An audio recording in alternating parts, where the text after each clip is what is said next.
All right, I'm gonna be loading some mags, covering a couple videos. So, anyway, quick update on the Jello sauce, the blue. I don't know how you say it in Espanol. Azul. I don't know. Fuck. Who gives a fuck?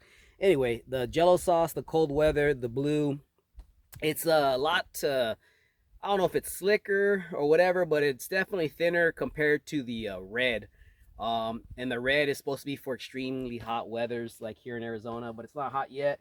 But the blue is supposed to be for really cold temperatures in the northern, eastern, or northern, western, whatever parts of the country, as well as real tight tolerance pistols and stuff like that. So the red I had been using for about a year in my pistols, and especially in my ARs, and no issue. Really like the stuff. The guy that makes this uh, Jello Man, whatever the hell you want to call him. I don't know if I should give you his real name. Jello Man, whatever, Angelo, whatever he wants to be called. Yeah, I don't should maybe you can look him up on Instagram and all that stuff. But anyway, sharp dude. Handed this to me at a match a couple weeks ago. Tell me check it out and tell him what you think.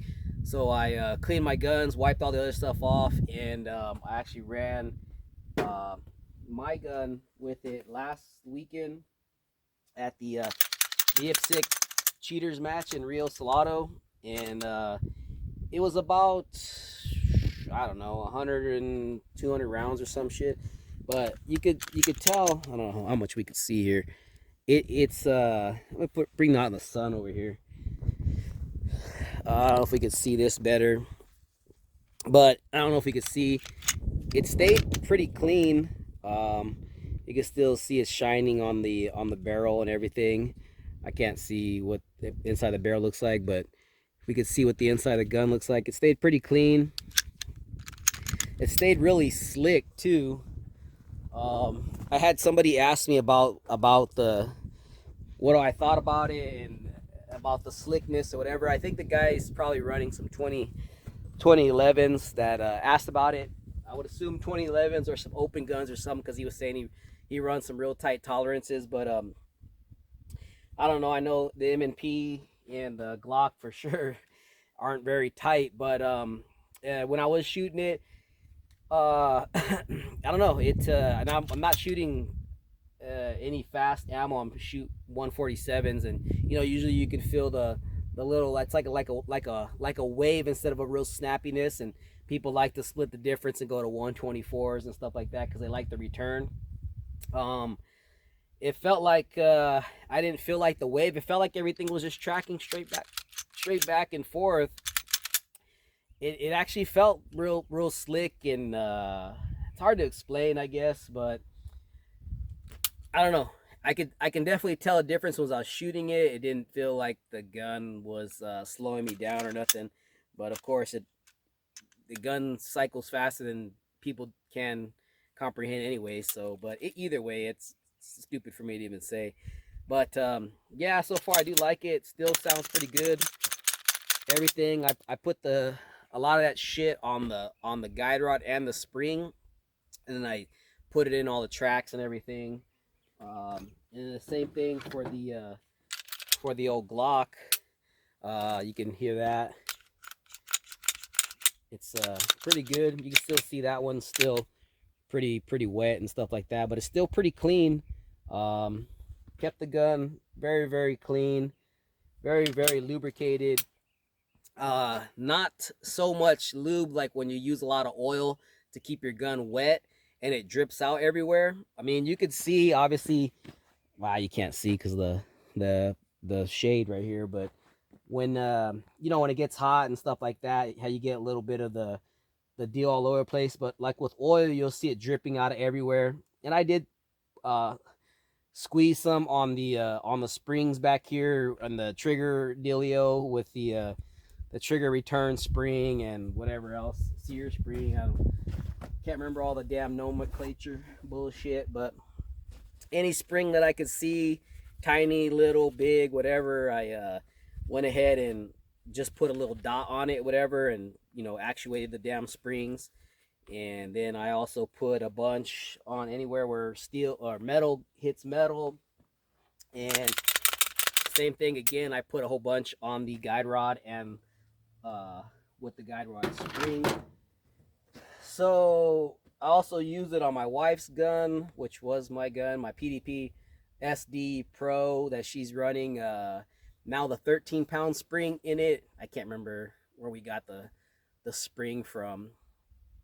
It's in my bag, but that gun's not here anyway, so it doesn't really matter. But real easy to just apply it, and then if you want to take the gun apart and check it, it's real easy just to wipe it off, and if there's anything on there, dirt or whatever, it just comes off with it really quick, and then you can reapply it. And you can either continue to do that in between your really good cleanings, or you can just let it go for a couple 100,000 rounds and see what it does, like I had in the past.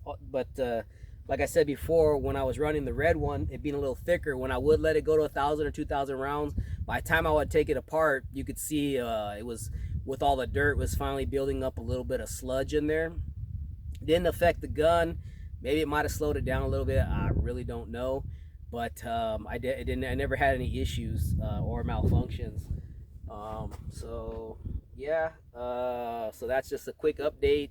Couple hundred rounds I've used so far. I'll be shooting the IPSC match.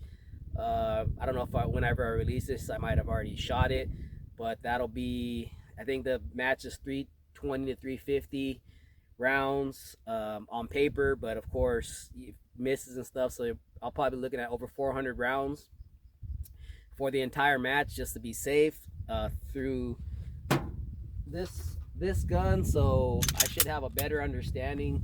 I mean, if I do another video on it, it may be because I noticed something specific about it. But I think what I'm gonna do to keep the gun at tip-top shape is, after I'm done using it today, I'm not gonna really clean it. I'm going to wipe it down, reapply this, and then every day, because it's a 3-day match, I'll probably do the same thing. Wipe it down, just wipe anything out of it, and then just reapply this, and then we'll see how that goes. But I mean, there's nothing more I can do, but I just want to keep the gun running best it can. And so if there's any issues, the issues will be because of me, not because of the gun. But yeah, there you have it, the Jello sauce blue. It's not just for the Crips. If you're a blood, you can use it too. I don't think this guy's like a gang related thing or nothing. But if you absolutely can't use the blue because you're the you're like a real blood, then just go with the red and get the thicker stuff or whatever. And vice versa, if you're a Crip and you just absolutely can't use the red, so just get the get the blue. I mean, it's I think he was just trying to keep both people happy, both sides, the Bloods and the Crips or something, or the hot weather people and the cold weather people. So we kind of fall in the middle. I could use both here in Arizona. So I don't know if that makes me like neutral, like Switzerland or some shit. But anyway, I'm not, Bloods and Crips are not Hispanic gangs anyway. But it's anyway. So check the petroleum jelly blue out, and yeah, hit those guys up. I think it's jellosauce.com or something. He's on Instagrams and stuff like that. But it's like $17, a couple bucks for shipping. Gets there fairly quick, within a week or so, I think. But yeah, so far so good. Thanks.